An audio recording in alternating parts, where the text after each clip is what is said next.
할렐루야. 아멘. 우리 성경의 괴물 시리즈 올해 마지막 설교 시리즈라고 말씀드렸고요. 다음 달부터는 이제 다음 주가 다음 달인 거 여러분 아셨어요? 이제 마지막 달에 왔어요.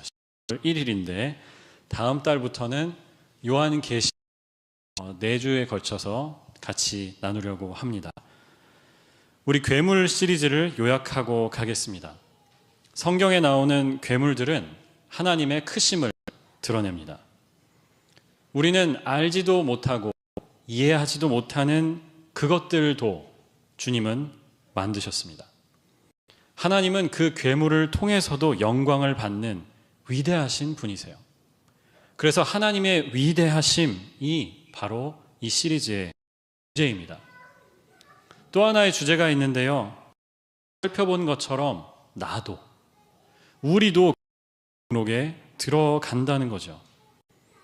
모든 피조물 중에 하나님이 만드신 것들 중에 하나님의 위대하심을 인정하지 않는 존재, 하나님의 위대하심을 부정하고 그 하나님께 대항하는 유일한 존재가 바로 우리들, 인간입니다. 지난주에 요나 이야기를 함께 나눴습니다. 큰 물고기 괴물에게 잡아먹혔음에도 불구하고 끝까지 회개하지 않죠. 하나님 앞에서 비아냥거립니다. 말씀에 순종하는 척만 합니다. 회개하지 않아요. 마음은 여전히 하나님께서 나 같은 죄인도 용서하셨구나라는 이 놀라운 사실에 감사하지 않습니다. 오히려 제 같은 죄인을 용서하셨다는 사실에 분노해요. 회개하지 않습니다. 화를 내면서 따집니다. 이 이야기가 누구의 이야기냐? 요나의 이야기일 뿐만 아니라 요나의 이야기이기도 합니다. 이 세상을 다스리는 통치에 대항하는 요나의 이야기. 멈출 거라고 생각하셨다면 여러분 아직 저를 모르시는 거예요. 하나님의 은혜가 나에게만 주어졌으면 하는 미성숙한 우리 다 같이 할까요? 요나의 이야기입니다. 오늘은 나라는 괴물에 대해서 조금 더 이야기해보고 싶은데요. 특별히 감사절을 맞으면서 감사하지 못하는 불평하는 괴물에 대해서 나누고자 합니다. 제가 연초에 이런 아랍 속담을 봤어요. The richest person is not the one who has the most, but the one who needs the least. 진짜 부자는 누구냐? 가장 많이 가진 사람이 아니라 가장 적게 필요로 하는 사람이다. It's not who has the most, but who needs the least. 너무나 좋은 말 아닙니까? 우리가 가난하다 혹은 부족하다고 느끼는 이유가 뭐냐? 실제로 가난해서가 아니에요. 실제로 부족해서가 아닙니다. 필요한 것이 너무나 많아서 가난하다고 느끼는 거예요. 우리가 원하는 것이 너무나 많아서 우리가 부족하다라고 착각하는 거예요. 올해 초에 이 이야기를 딱 듣고 나서 한 가지를 실천하기로 다짐을 했어요. 단 1년만이라도 옷을 사지 말자. 신발을 사지 말자. 이러다가 제가 실수한 것 중에 하나가 뭐냐면 영어로 to wear 할 수 있는 모든 것을 사지 말자. 이렇게 했어요. 모자도 wear, 그러니까 한국말로는 모자는 쓰는 건데 괜히 wear로 해가지고 모자도 못 사고 안경도 못 사고 목도리도 못 사고 장갑도 못 사요. 양말도 못 사요. 1년만이라도 해보려고 했어요. 그러다가 교회에서 여름에 교회 티셔츠를 맞추는 바람에 5불을 내고 티셔츠 한 장을 샀습니다. 그리고 그 외에는 아무것도 사지 않았어요. 왜냐? 내 안에 있는 그 욕망을 좀 절제해보고 싶었어요. 이것을 사지 않아도 괜찮다는 것을 스스로 한번 느껴보고 싶었습니다. 이제 이번 주 목요일이 블랙 프라이데이인데요. 네, 제 마음을 들켜버렸어요. 네. 목요일은 감사절이고 블랙 프라이데이는 금요일이죠. 여러분의 위시리스트에는 무엇이 있으신가요?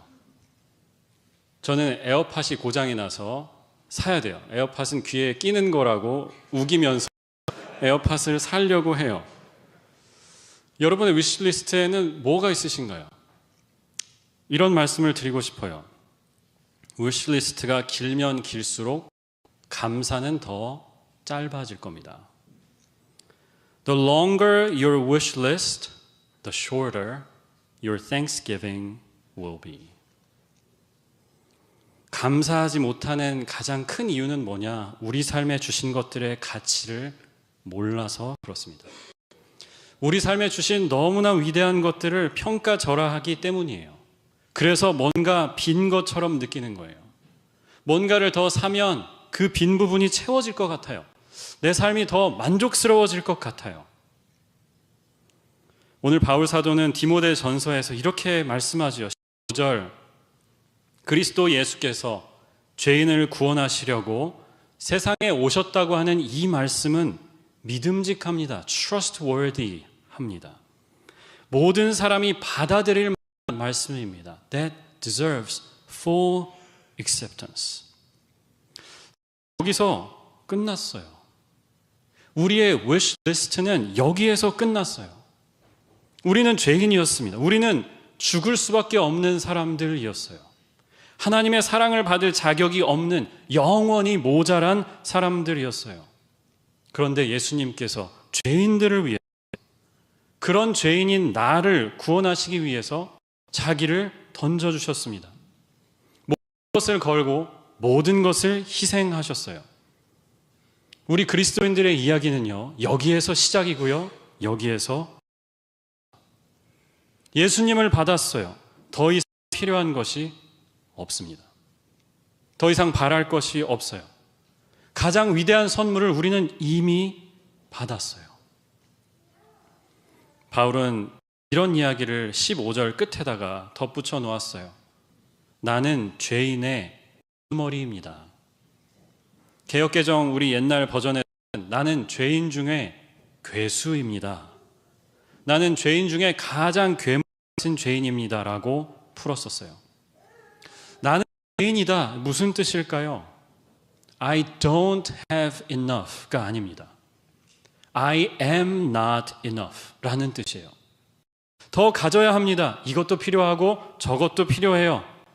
그게 아니라 주님, 저는 죄인입니다. 저는 예수님이 필요한 사람입니다.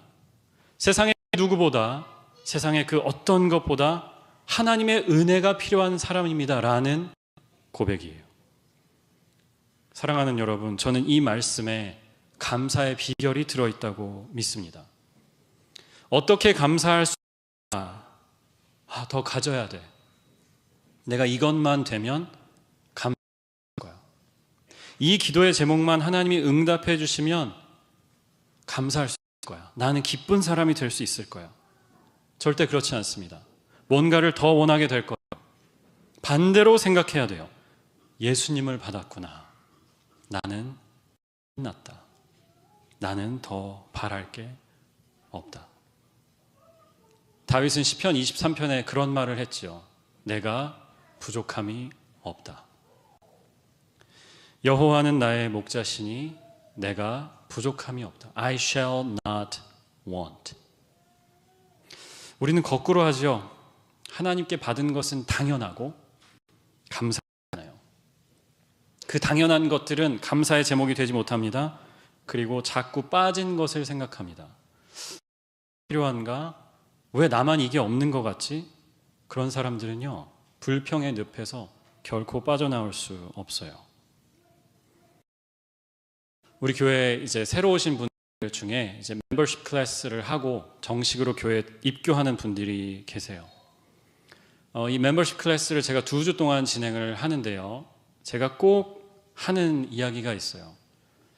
먼저 복음의 이 진리에 대해서 다시 설명합니다. 제가 오늘 드린 똑같은 이야기예요. 예수님이 오셨기 때문에 우리는 다 가졌다. 이런 나누고 나서 한 가지를 또 말씀드려요. 교회에서 겪을 만한 이런 것들에 대해서 예방 주사를 제가 놓습니다. 무료로 놔드려요. 그 중에 하나가 이런 겁니다. 교회 처음 방문해 내가 등록을 하잖아요.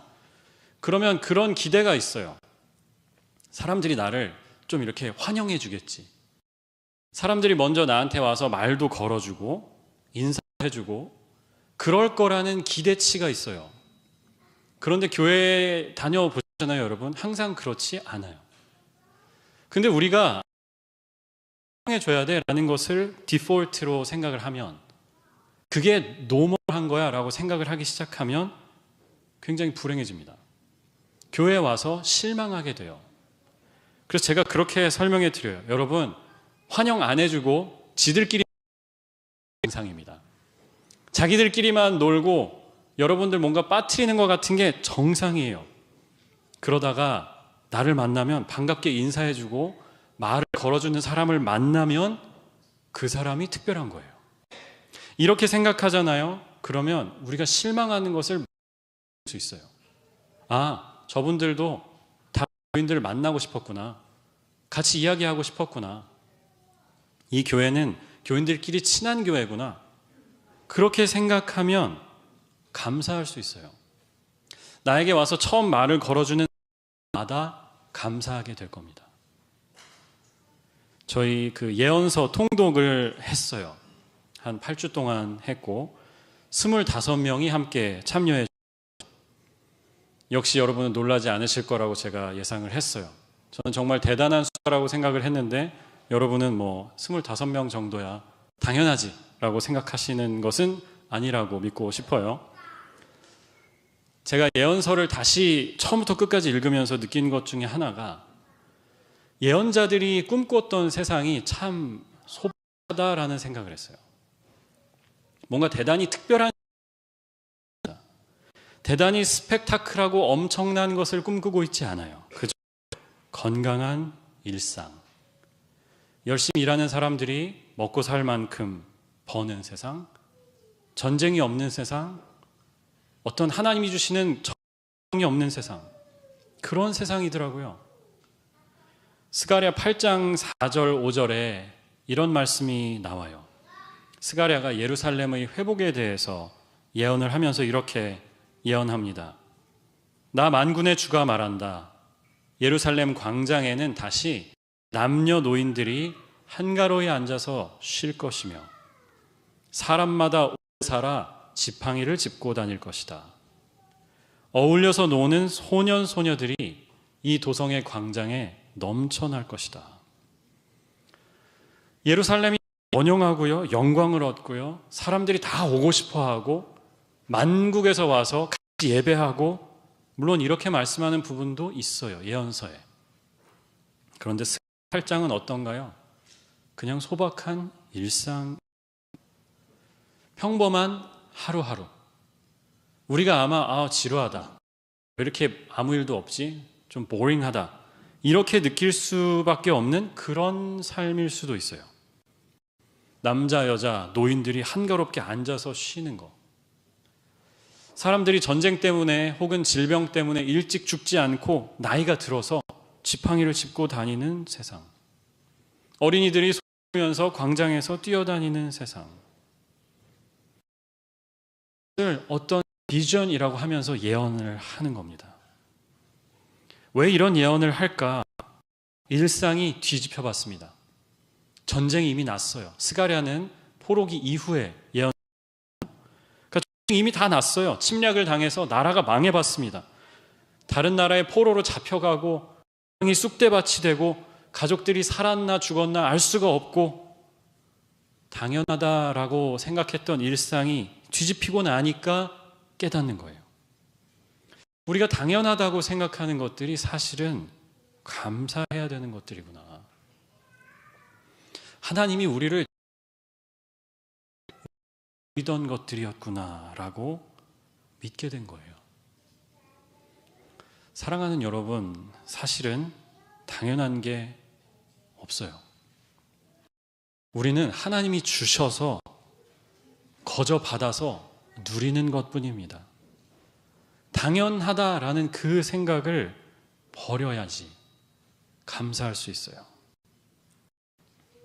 오늘 말씀 16절에 바울 사도가 말씀합니다. 그러나 하나님께서는 나에게 자비를 베푸셨습니다. 이 절의 핵심 단어가 뭘까? 저는 나라는 단어라고 믿습니다. Even me. 죄인의 죄인 중에 괴수인 나에게도 Even to me 하나님은 은혜를 주셨구나. 바울은 놀라워하고 있습니다. 하나님에 감격하고 있어요. 아니, 어떻게 나 같은 죄인한테도, 괴물 같은 나에게도 은혜를 주실 수 있는가? 어떻게 나를 구원하실 수 있는가? 감격에 차서 17절에 찬송을 부릅니다. 영원하신 왕, 곧 없어지지도 않고 보이지도 않는 오직 한 분이 하나님께 존귀와 영광이 영원 무궁토록 있기를 기도합니다.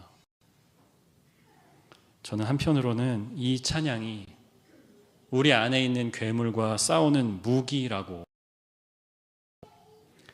감사해서 찬양하죠. 그런데 반대로 찬양하다가 감사하게 되기도 하거든요. 여러분, 찬양을 부르면서 하나님을 높여드리고 우리 안에 있는 괴물과 싸우시길 바랍니다. 우리 안에 있는 괴물 싸우시길 바라요. 감사하면서 아주 평범한 것들을 하나님의 선물로 인정하면서 하나님을 높여드리면서 그렇게 하시기를 바라요. 오늘은 이 메시지를 위니 더 푸에 나오는 위대한 이 쿠옷으로 마무리하고 싶습니다. 이런 말이 나와요. Piglet noticed that even though he had a very small heart, it could hold a rather large amount of gratitude. 너무나 멋진 얘기 아닙니까? 피글렛은 깨달았다. 그는 그저 작은 마음을 가졌지, 아주 작은 마음을 가졌지만 그 작은 마음에 큰 감사를 할 수 있다는 것을 깨달았다. 하나님의 은혜를 기억하면서 큰 감사를 담는 추수감사절이 되시기를 주님의 이름으로 축원합니다. 기도하겠습니다. 주님.